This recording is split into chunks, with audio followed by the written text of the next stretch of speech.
I think I speak for every kid who grew up in the 90s when I say that Arnold Shortman's room was peak bedroom goals.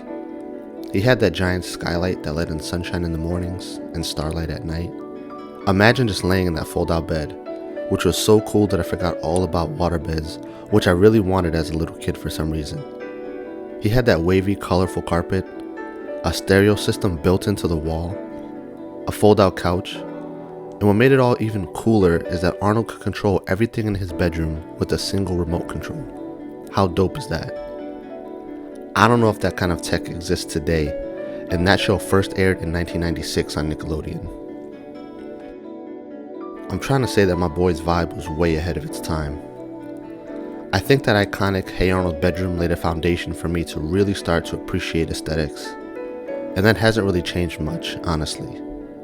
But as cool as his room was, the bedrooms I really envied growing up were almost exclusively on one of my favorite childhood consoles, the Gameboy Advance.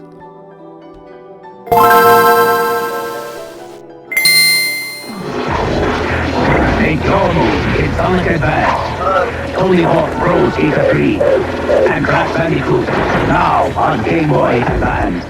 Yeah, let me explain. You see, I don't know if it's just me, but there's just something about the Game Boy Advance that never really let me go, even all these years later. As small as that screen is, those pixelated graphics always just felt so comfortable to me.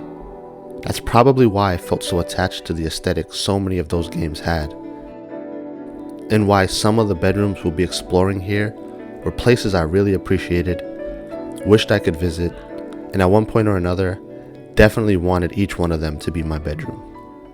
The simplicity, the coziness, these were aesthetics magnified by both the console they were showcased on and my own childhood wonder. So alright, let's load up a couple of my favorite Game Boy Advance cartridges, and I'll happily show you around the coziest bedrooms the handheld has to offer. Growing up, Pokemon and Yu-Gi-Oh had a hold on me that still lingers to this day.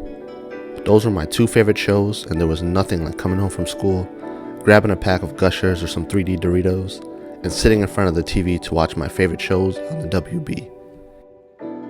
As much time and attention I devoted to those two shows though, there was one newer show that caught my eye, and that not many other kids around me seemed to be watching, and I soon began to obsess over it.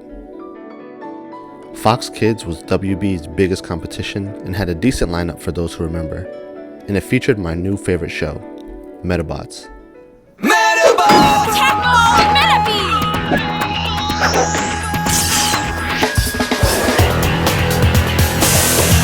Go get your friends.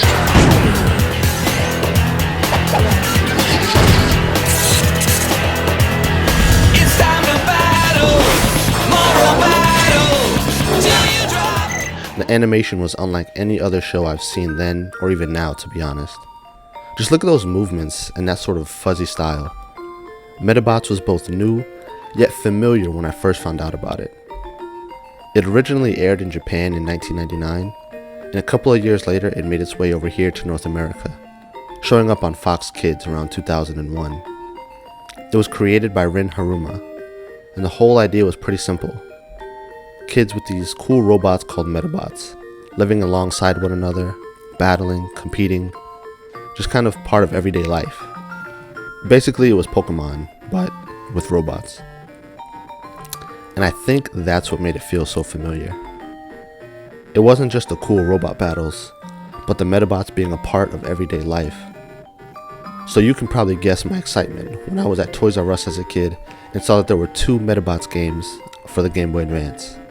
Well, really there was one game, but there was two versions, which brought along another point of familiarity, being that the two versions, Metabots Metabee version and Metabots Rokusho version, made sense to me, being that I grew up playing Pokemon and already knew and dug the two versions concept. Like everything else, the games originally came out in Japan first, but over here in the States they were released in 2002, right around the time when the whole Pokemon style formula was everywhere. And yeah, it was basically just a lot like Pokemon. I had Metabots Metabee version. It's a 2D top-down RPG where you can walk around, get into battles, And yes, you still gotta catch them all. Only in the Medabots universe, you don't collect creatures like you do in Pokemon. You collect parts instead. You can then mix and match those parts to create new Medabots or customize your own. Instead of catching something whole, you are building it, piece by piece. Arms, legs, head, swapping things out, trying to make something that felt like yours. And those Game Boy Advance visuals, kinda soft, a little pixelated, but still really colorful. Everything in this game has this warm, late afternoon feel, if you know what I mean. An after school feel, it seems to me. Especially when you are inside your bedroom in the game. It isn't a big space, or even detailed in some crazy way. For me though, the bedroom in the Medabots game feels the same way it feels when you come home after school and watch your favorite cartoons with your favorite snack. Or when you'd walk with your friends after school to the park to trade Pokemon or Yu-Gi-Oh cards. I don't know, I'm kinda rambling, but I can't really explain it. But just look at those colors. The heavy pixelated green floor, the purple bed pushed all the way to the side, fitting neatly below those blue bookshelves. The room kinda reminds me of Tetris blocks or patterns. And the colors shouldn't work together, but they do. Same for that giant oversized desktop computer. But these things all really hit for me. It just feels so cozy. Maybe it's the colors or the pixelation, or maybe how sparse the details are, allowing you to use your imagination more. Still, I always just really enjoyed this bedroom. The rest of the game was cool, even though the fights honestly had some insane RNG, and I of course really dug the parts collection. But I just loved hanging out in this bedroom and always looked forward to returning home in the game and heading up to my room. It gets no better than that. While the Medabots bedroom is heavily pixelated and patterned, like a puzzle finally coming together, the player character's bedroom in Final Fantasy Tactics Advance is the complete opposite. This tactical RPG was a follow-up to 1997's Final Fantasy Tactics on the PlayStation 1. It was developed by the legendary Square and released in 2003, but it's pretty different from the original game. In fact, it was pretty different from any Final Fantasy game or any other game I had played around that time. The gameplay is pretty much the same as its predecessors: turn-based battles, grid-based movement, and character jobs that determine their skills and all that. Maybe it's the console, but Tactics Advance feels a lot smaller in scope too. Yasumi Matsuno, who worked on the original Tactics game, was involved again with this one, along with Hideo Manaba on the visuals and Hitoshi Sakamoto on the music, which honestly is some of the best music you can find on the Game Boy Advance, at least to me. The thing with this game though, is it looks and feels very soft. I'm not just talking about the gameplay, because when I first played this as a kid, it was downright too hard for me. I struggled mightily and never really understood what the hell was going on with it. I just mean soft visually, or graphically, whatever. And that's probably why I loved Mute's room so much playing this game as a kid. You aren't in the bedroom for a really long time early in the game, but before the world changes for Mute and the others, you get a glimpse at one of the coziest yet coolest bedrooms on the Game Boy Advance. The room feels full to bursting almost. There's just so much going on and so many small details that make it feel more alive than your room in the Medabots game. Now I didn't say better, just more alive. You get sort of an isometric perspective of this storybook style room.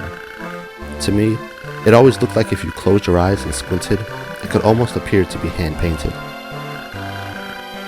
I love the skateboard in the corner, the red TV and its bunny ear antenna, and the double beds look so comfortable and extra fluffy, and look at them. That closet is a cool detail too. I always wondered what was inside. And even as a kid, I thought having a little stove with a kettle on it in your room was dangerous as hell. This is cozy in a Three Little Bears kind of way, whereas the bedroom in Medabots was cozy in kind of an after-school way. Both cozy, but for very different reasons. But the next room I saved for last, because it feels almost like it takes the best from both of these. However, you guys will be the first to know how much I love this game, because as a young kid, I certainly wasn't going to admit to my friends or anyone else how much I secretly enjoyed it. Dogs 2. Forget just the bedroom, this might be the coziest game on the console, period. This game was low-key my guilty pleasure for a while.